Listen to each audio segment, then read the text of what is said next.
前几年我在种植大蒜的时候，一直都是遭受蒜蛆的困扰。今年种出来的大蒜头几乎就没有蒜蛆了。这些呢，是我今年夏天收获的新的大蒜头，现在放到深秋了，又变成我新一年的蒜种了。今天我就来跟大家一起盘点一下我预防蒜蛆的措施，其中有2点我认为是最有效的。大家如果也曾遭受过蒜蛆的困扰，不妨来跟我一起看一下。经常关注我们频道的朋友可能还记得，去年的时候我是下了血本买了5种非常优质的蒜种，目的就是为了种出来收获之后，用这些新的大蒜来继续新一年的种植。当时定下的目标呢，也确实是实现了。现在我就能够用我收获的大蒜来进行新一年的种植了。言归正传，我们回到种蒜防蒜蛆的正题。第一步呢，当然就是要整理好土地了。大家看，这是我整理出来的土地，已经晒过1天的太阳了，明天再接着晒1天。翻土晒地呢，也算是消毒杀菌的一个非常常见的办法，虽然是自然的方法，但是非常的简单有效。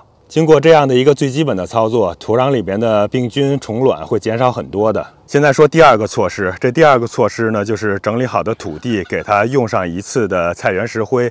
一般情况下，我们每年的土地基本上都会用上1次到2次的菜园石灰的。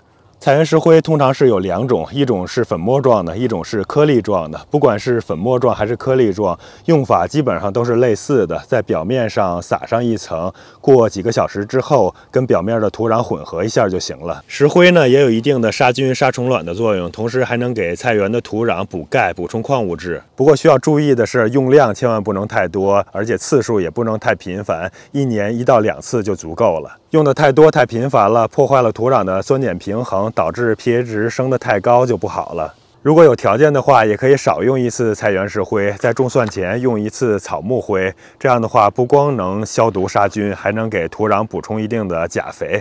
大蒜是非常喜欢钾肥的。第3点呢，就是菜地轮耕。去年的时候，我是在现在这一排有绿色植物的地方种了1排的大蒜，今年就不能在这个地方种了。我打算在远处新整理出来的那一排继续种植。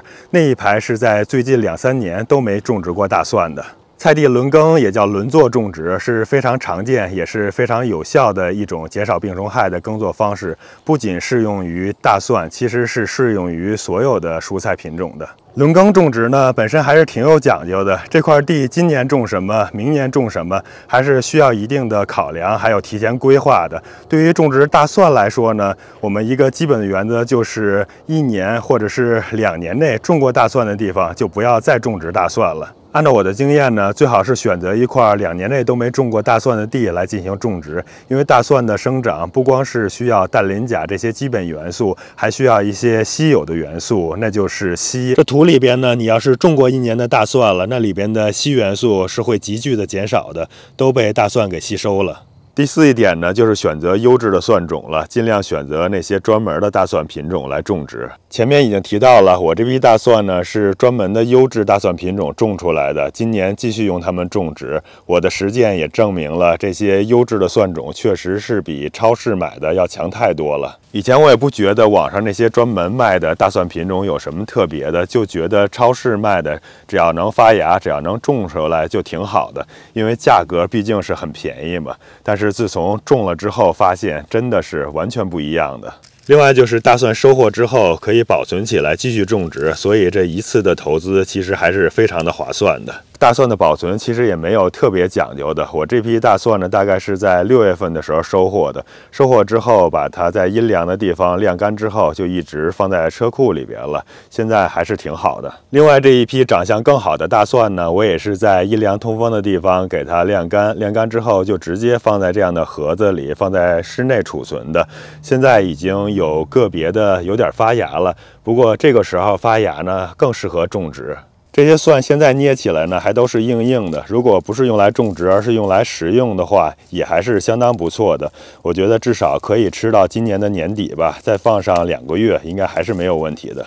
现在这个盒子里边的这些大蒜是我去年种的5种大蒜品种里边我们最喜欢的一种了。这些大蒜不仅最后的蒜头长得好，它在抽蒜苔的时候也是整齐划一的，蒜苔的品质也是相当的高。这个大蒜叫 Georgian Fire 格鲁吉亚火，我是非常推荐的。我另外一个推荐的品种就是 Music 音乐大蒜了，长得个头也是比较大，相当的不错。我我去年种的另外3个品种是紫色意大利、德国红，还有西班牙罗哈。这3个品种呢差别不大，最后看起来都是一样的，味道吃起来也没什么差异。所以这3种呢，其实只要种上1种就可以了。我感觉不如前2种好。这格鲁吉亚火长得好的另外一个原因就是我的管理也比较好，抽蒜苔比较及时，收获也比较早。而其他几个品种呢，很大程度上也是因为我种植的管理稍微不太到位，抽蒜苔抽的也比较晚，有些干脆就没有抽蒜苔，最后的收获也晚了。如果要是做的像格鲁吉亚火那样，应该比现在看到的品质要好很多的。另外，关于优质的蒜种呢，我们购买的时候还要尽可能选择那些没有蒜区的。不过有的时候真的是没法完全避免。像我去年购买的蒜种，其中有一部分还是有明显的蒜区痕迹的。我记得去年的时候，有一头大蒜里边还有活的蒜区。这种情况呢，有时候也确实是没法避免。不过我们还是有应对措施的，就是下一步。这第5步就是把整头的大蒜剥成蒜瓣之后浸泡消毒杀菌。消毒杀菌有2个步骤，其中第1个步骤我们就需要准备这3样东西：1个小桶，然后里边加上大概1加仑不到4升的温水，还有 baking soda， 也就是烘焙用的苏打，还有1:1的这种有机叶肥。我们配比是1加仑的水加上1大勺的 baking soda， 然后再加上2到3勺的有机叶肥，混合之后呢，就可以用来浸泡大蒜瓣了。一般浸泡8到24个小时。第1步的消毒杀菌完成之后呢，给它稍微的清洗一遍，然后就是第2步了。第2步是用食品级的有机双氧水，不管浓度是多少，最终把它稀释到0.5%浓度以下，用这样稀释过的水去浸泡大蒜种。这一步呢，浸泡10分钟就可以了。浸泡之后也是用清水稍微的冲洗一遍。我先抓紧时间把大蒜瓣给它剥好，然后给大家演示一遍整个消毒杀菌杀虫卵的过程。丽丽在帮我剥大蒜瓣，这些都是剥好的。我先去把消毒的浸泡液调出来，一会儿就可以浸泡了。1加仑将近4升的温水已经接好了，先加上1大勺的烘焙苏打，再加上2到3大勺的有机叶肥，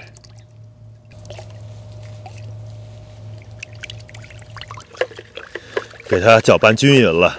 捡了一个这样的大牛奶桶，把这些包好的蒜种给它收起来。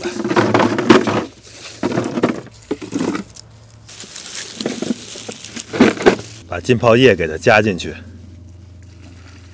行了，这次我打算给泡上1整天，24小时。这音乐大蒜的每一瓣大蒜个头真是大呀，这也是我喜欢它的一个主要原因。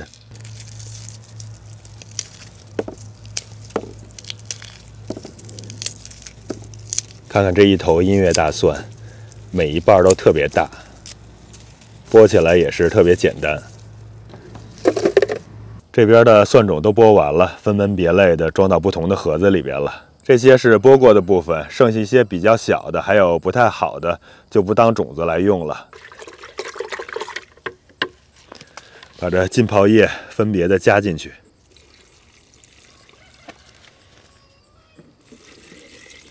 我去年时间比较仓促，所以浸泡的时间比较短。今年有足够的时间，给它泡足24小时，效果应该更好。现在这天气啊，真是有点琢磨不透。这会儿又下起雨来了。我们这些蒜种到现在已经是浸泡了24小时了。现在我给它冲洗一遍，然后进行第2次的浸泡和消毒杀菌。这次我就这样用流水给它稍微的冲一遍就行了。然后再装回这桶里边，继续第2次浸泡。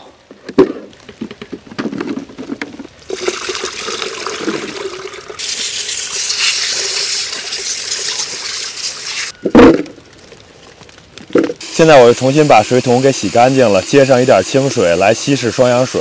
我用的是12%浓度的食品级双氧水，我要给它稀释到0.5%浓度以下。我这次是给它稀释50倍，大概浓度就到了0.24%。大家自己调配的时候呢，就计算好水量，还有加入的食品级双氧水的浓度。最后就大概给它调成0.1%到0.5%的浓度之间就可以了，也不需要特别的精确。我们用稀释过的双氧水倒到桶里边，继续浸泡大蒜，浸泡个10分钟。开始计时了，10分钟之后，我们过来给它清洗。好了，时间到了，给它摇晃摇晃，看看还是起了好多的沫子。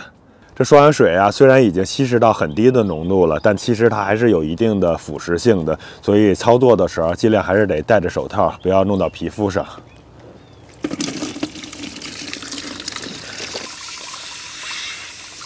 用清水给它冲洗一遍就可以了。看这大蒜瓣的个头特别的大，质量也特别好，有好多都已经有点发芽了。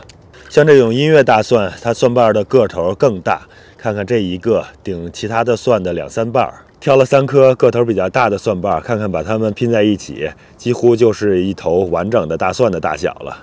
现在这些大蒜的2次消毒杀菌工作就都做完了，地准备好之后，随时就可以开始种植了。大蒜这样给它处理过之后，预防蒜蛆的效果非常的明显。预防蒜蛆的第6点呢，就是要选择合适的播种时机了。我们一是要根据种蒜的目的来选择适当的种植时机。如果我们种蒜的目的是用来收获大蒜头的话，那就要在当年的秋天进行种植，保证大蒜头有至少200天的生长时间。这样的话，第2年的夏天就可以收获硕大的蒜头了。如果要是仅仅想收获青蒜苗的话，那种植时机就比较灵活了。你可以选择在秋天的时候种植，也可以选择在霜降日之后，也可以是第2年的春天种植，问题都不大。第2一点呢，就是选择在种蒜的时候尽量错开蒜蛆活跃的高峰期，也就是春秋时节。这也是我为什么一般选择在出霜日之后进行大蒜种植的一个主要原因。我这儿的出霜日一般是在10月的中下旬、10月下旬和11月上旬，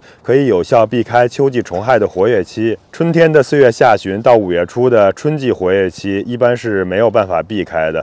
不过前面做的工作已经极大的减少了蒜蛆的可能性了。这个时候浇水灌溉一次，再施点草木灰，会有一点点帮助。我选择这个时间种的另外一个原因就是避免遇到暖冬，蒜苗长得太大了，容易冻伤。第7点呢，就是要保证种植大蒜的土壤肥沃、肥力充足，保水性和排水性都要好。另外，在春天适当的时候，还要给大蒜进行额外的追肥，这样能保证大蒜在整个种植生长季都有充足的养分，茁壮的成长。植物其实和人是一样的，长得壮了，抵御病虫害的能力就强。这里还特别强调了排水性，大蒜是耐旱不耐涝的，除非特别干旱的地方，尽量少浇水。像我这地区，几乎95%以上的时间，我都是靠自然雨水就足够了。第8一点呢，以前也多次提到过了，如果种的是硬脖子蒜呢，就要及时的收获蒜苔，让蒜头能够尽快的膨大成熟。越早膨大收获，越能降低虫害的影响。大蒜杆子和叶子发黄了，大蒜成熟了，就要尽快及时的收获。我去年的对比实验呢，就证明了，如果不及时收获蒜苔，是会影响蒜头的生长的。收获晚了，也会诱发虫害，或者是放大虫害的破坏力。这是第2个种大蒜的菜床。刚才第1个菜床我们种的是格鲁吉亚火大蒜，这第2个菜床我种的是音乐大蒜。格鲁吉亚火和音乐大蒜是我最喜欢的2个大蒜品种了，所以我用2个菜床额外的多种一些。这5种大蒜更多的蒜种我是给种到了大地里去了。这就是大地里边我种大蒜的地方，无纺布小暖棚前面整个的一行都种上了大蒜，大概有80-90英尺吧。我是种了3排。这块地的大蒜呢，是我和丽丽一起赶在下雨前给它播种完的。种好大蒜之后，刚好是连续下了1天的雨，现在土还是湿的，非常适合大蒜的生长。这额外的水也不需要浇了，从现在开始一直到明年的春天，在我这地方种大蒜几乎1次都不需要浇水。春天特别干的时候，给它稍微浇上一点，结合着施肥就可以了。我这次种完蒜呢，没有来得及给它铺麦秆，可能只能等到下次下雨前再铺了。或者这次我干脆就不给它铺麦秆了，就多辛苦点，多除几遍草吧。我今天提到的这8点种蒜防蒜期的办法，最后哪2点我觉得是最重要的呢？其实都挺重要的。如果非要选2个，那我就投票给一是选择优质的蒜种，专门的蒜种真的要比超市大蒜强太多了。第2点就是要用烘焙苏打和叶肥浸泡蒜种，杀菌杀虫8到24个小时，然后再用稀释的有机双盐水浸泡10分钟。这样做效果是非常的明显的。希望对大家能有所帮助，也欢迎大家点赞、订阅和评论。